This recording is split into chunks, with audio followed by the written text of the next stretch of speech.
Hello students, welcome back on your educational platform Success Mantra 24/7 Mantras of Modern Education। और मैं हूं सुमन साकेत, आपकी सेवा में फिर से हाजिर हूं आपके अपने चैनल सक्सेस मंत्रा 24/7 पे, जहां पे मैं हर रोज़ आपके लिए मैथ्स के लेसन्स को लेकर के आता हूं। और आज जो मैं मैथ्स का लेसन्स लेकर के आया हूं वो फोकस्ड है स्टैंडर्ड 8th के ऊपर। और 8th में जो आज हम बात करने वाले हैं वो बात करने वाले हैं नंबर्स के स्टैंडर्ड फॉर्म की। तो आप लोग इस वीडियो को ज़रूर से ज़रूर देखें, बिकॉज आप कैसे किसी भी नंबर को स्टैंडर्ड फॉर्म में रिप्रेजेंट कर सकते हैं, उसको आज मैं यहाँ आप लोगों को लर्न कराने वाला हूँ। So keep watching this video at last, ठीक है। तो सबसे पहले मैं आप लोगों से एक फिर से रिक्वेस्ट कर लूँ। रिक्वेस्ट यही है कि अगर आप हमारा वीडियो देख रहे हैं, आपको वीडियो अच्छा लग रहा है, तो हमारे चैनल को सब्सक्राइब कर लें। साथ ही साथ इस वीडियो को ज़्यादा से ज़्यादा लोगों के साथ शेयर करने के लिए आप इसे सोशल मीडिया प्लेटफॉर्म पर शेयर करें, लाइक करें और अपने दोस्त के साथ भी इसको शेयर करें। तो सबसे पहले हम बात कर लेते हैं अपने सेशन की। यहाँ जो हम बात करने वाले हैं, मैंने आपको पहले ही बता दिया कि मैंने यहाँ पे जो आज का टॉपिक रखा है वो क्या है, नंबर्स इन स्टैंडर्ड फॉर्म। तो इसके ऊपर आज हम बात करेंगे।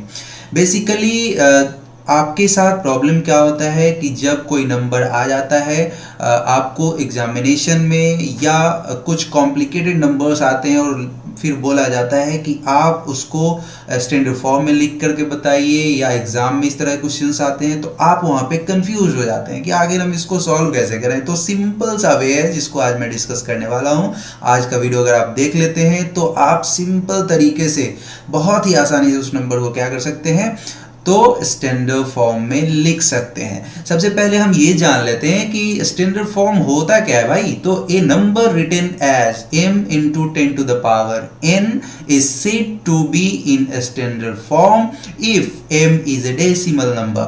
क्या बोला जा रहा है कि ये जो m है ये हमारा क्या है, एक डेसिमल नंबर होना चाहिए। और डेसिमल नंबर क्या होना चाहिए भैया, तो 1 से बड़ा या बराबर और 10 से छोटा या बराबर। इसके साथ कंडीशन है, m के साथ क्या कंडीशन है कि किसी भी नंबर को तब हम स्टैंडर्ड फॉर्म में लिख सकते हैं जब m की वैल्यू क्या हो, m से छोटा हो और इक्वल हो किसके बराबर, 1 के। और m की जो वैल्यू है वो 1 से बड़ा हो या बराबर हो और 10 से क्या हो, लेस हो और इक्वल हो, तब हम उसको स्टैंडर्ड फॉर्म में लिख सकते हैं। दूसरी कंडीशन है कि ये 10 के ऊपर जो लटका हुआ n है, 10 के ऊपर लटका हुआ n, कहने का मतलब मैंने इसको बताया था कि इसको हम दूसरे तौर के मतलब दूसरे टाइप के नेम से भी जानते हैं, और इसके नेम को हम क्या बोलते हैं भैया, एक्सपोनेंट। तो ये लटका हुआ जो n है ये आइदर पॉजिटिव और निगेटिव इंटीजर हो सकता है। तो हम कह सकते हैं कि हमारा जो नंबर है वो स्टैंडर्ड फॉर्म में है। सपोज मैं कोई डेसिमल नंबर लेता हूं, मैंने डेसिमल नंबर क्या लिया भैया, तो 2 4 5 6 7, ये कोई डेसिमल नंबर है। क्यों, क्योंकि इसके बाद डेसिमल लिख करके हम 0 तो लिख सकते हैं। So we can say this number is what, a decimal number. अब इसको हमें क्या करना है, स्टैंडर्ड फॉर्म में लिखना है। स्टैंडर्ड फॉर्म दैट्स मीन कि इसको m into 10 to the power n के फॉर्म में लिखना है। m क्या है, always be A decimal number. n क्या है, तो निगेटिव इंटीजर होना चाहिए या फिर क्या होना चाहिए, पॉजिटिव इंटीजर होना चाहिए। तब हम उसको किस फॉर्म में लिखेंगे, स्टैंडर्ड फॉर्म में लिखेंगे। सपोज मैं ये बोला कि 2 4 5 6 7, इसको स्टैंडर्ड फॉर्म में लिख के बताइए। तो सिंपल से आपको कुछ नहीं करना, इस पॉइंट को उठा करके आपको क्या लाना है, इस वाले पॉइंट पे, मतलब फर्स्ट ऑफ डिजिट के बाद इसको क्या करना है, इसको उठा करके और क्या कर देना है, पुट कर देना है। दैट्स इसके बाद जो आपका नंबर बनेगा क्या बनेगा भैया, 2.4567, यही बनेगा ना। अब इसमें आपको क्या करना है, 10 के पावर लगानी है। पावर कैसे लगानी है, तो आप यहां से राइट हैंड साइड से आप जो है डिजिट्स को काउंट कर लीजिए 1 2 3 एंड 4। कितने कितने डिजिट बाद मैंने इस पॉइंट को पुट करा है, तो 4 डिजिट बाद। तो यहां पे इसका पावर कितना डिजिट हो जाएगा, कितने डिजिट के बाद पॉइंट लगा, 4 डिजिट, इसलिए इसका पावर क्या हो जाएगा, 4 हो जाएगा। अब ये जो आपका फॉर्म हुआ ये क्या कहलाया भैया, बताइए बताइए जरा जल्दी से, स्टैंडर्ड फॉर्म कहलाया। तो स्टैंडर्ड फॉर्म लिखना कितना आसान हो गया, किसी भी नंबर को हम इसी तरीके से स्टैंडर्ड फॉर्म में लिख सकते हैं।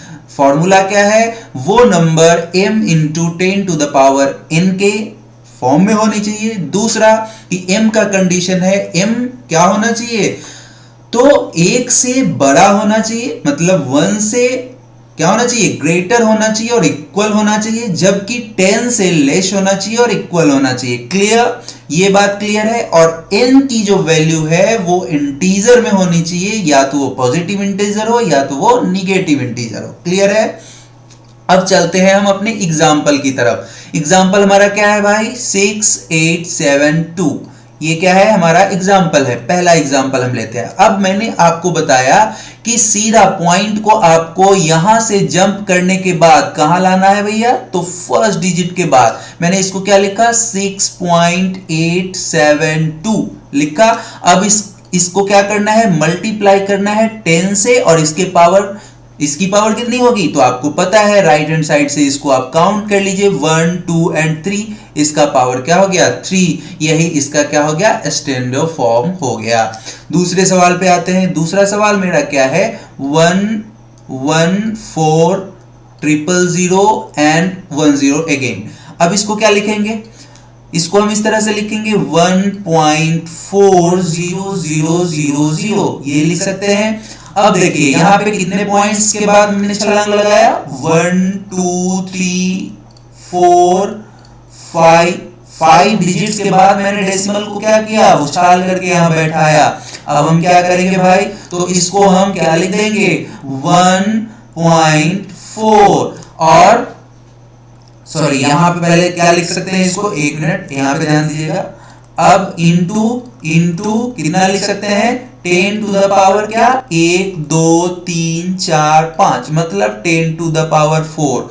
अब इसमें एक बात आपको ध्यान रखनी है कि जब कोई नंबर इस तरह से दिया हो और लास्ट का सारा डिजिट जो है उसमें मैक्सिमम डिजिट्स क्या हो, 0 के फॉर्म में हो, तो आपको केवल क्या करना है, 1.4 को लिखना है और 0 को क्या कर देना है, इग्नोर करना है, और जो 10 का पावर आपने काउंट किया है डिजिट, वो आपको क्या करना है, राइट कर देना है। अब बताइए आपको ये समझ आया नहीं आया। तो इस तरह से हम किसी भी नंबर को स्टैंडर्ड फॉर्म में लिख सकते हैं। एक चौथे सवाल पे आते हैं, जो एग्जांपल मैंने लिखा है, क्या लिखा है भाई, 1536 000 अगेन 000 एंड सिंगल 0। इसको हम क्या करेंगे, अब आपको पता है इसको हम किस तरह से लिख सकते हैं, 1.536 0000 एंड सिंगल 0। क्लियर। अब इसमें हमको मल्टीप्लाई करना है 10 से, बट पावर कितनी होगी, काउंट करेंगे 1 2 3 4 5 6 7 8 9 10। तो यहां पे हम क्या लिखेंगे, 10 टू द पावर 10। अब इसको दूसरे फॉर्म में लिखना हो, क्या लिखेंगे, 1.536 into 10 to the power 10। I hope कि ये पॉइंट हम किसी भी जनरल नंबर को कैसे स्टैंडर्ड फॉर्म में लिख सकते हैं वो आपका क्लियर हो गया होगा। अगले क्लास में हम इससे जो लार्ज नंबर है उसको हम कैसे स्टैंडर्ड फॉर्म में लिख सकते हैं उसके बारे में डिस्कशन करेंगे, और फिर इसमें बहुत सारी बातें हमें करनी है। इसके अलावा बहुत अगर छोटा नंबर हो तो उसको हम कैसे स्टैंडर्ड फॉर्म में लिखते हैं, तो ये सारी बातें हम करेंगे अगले क्लास में। तब तक आपको वेट करना होगा अगले क्लास का। इससे पहले मैं आपको एक और चीज यहां पे बता दूं, वो चीज क्या है, तो आप यहां पर ध्यान से देखिए, क्या है भैया, एज वी मूव लेफ्ट क्या होता है, 10 की पावर ऑफ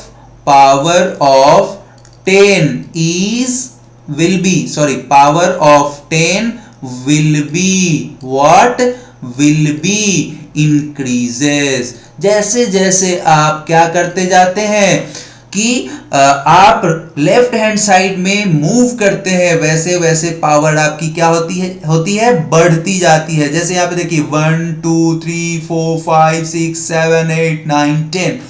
तो पॉइंट के राइट हैंड साइड में और उस नंबर के राइट हैंड साइड से लेफ्ट हैंड साइड में अगर आप जाते हैं तो आपका पावर क्या होता है बढ़ता है। ये बात आपको ध्यान रखनी है। तो ये आप क्या कर लेंगे नोट कर लेंगे कि as we move what as we move left power of 10 will be increases. तो अब आप बताइए कि आपको ये वीडियो कैसा लगा। आपको जो इसमें मैंने कॉन्सेप्ट बताए वो आपको समझ आया नहीं आया। अगर नहीं आया तो आप कमेंट्स के थ्रू हमसे उस डाउट को पूछ सकते हैं। तो चलिए आज हम अपने सेशन को आज हम अपनी क्लास को यहीं पर इन करते हैं। फिर अगले क्लास में आपसे मुलाकात होगी। स्टैंडर्ड फॉर्म के बारे में और भी बहुत सारी बातें होंगी, बट इससे पहले जब क्लास हम एंड करें इससे पहले आप लोगों के साथ हमारा फिर से एक बार रिक्वेस्ट रहेगा कि आप लोग हमारे इस चैनल पर अगर नए हैं तो चैनल को जरूर से जरूर सब्सक्राइब कर लें। साथ ही साथ अपने दोस्तों के साथ अपने कलीग्स के साथ इसको शेयर करें ताकि और भी लोग इस वीडियो को देख के कॉन्सेप्ट को समझ पाए। किसका कॉन्सेप्ट भैया? तो स्टैंडर्ड फॉर्म का। ठीक है, तो आज के लिए इतना ही। Thank you, bye bye.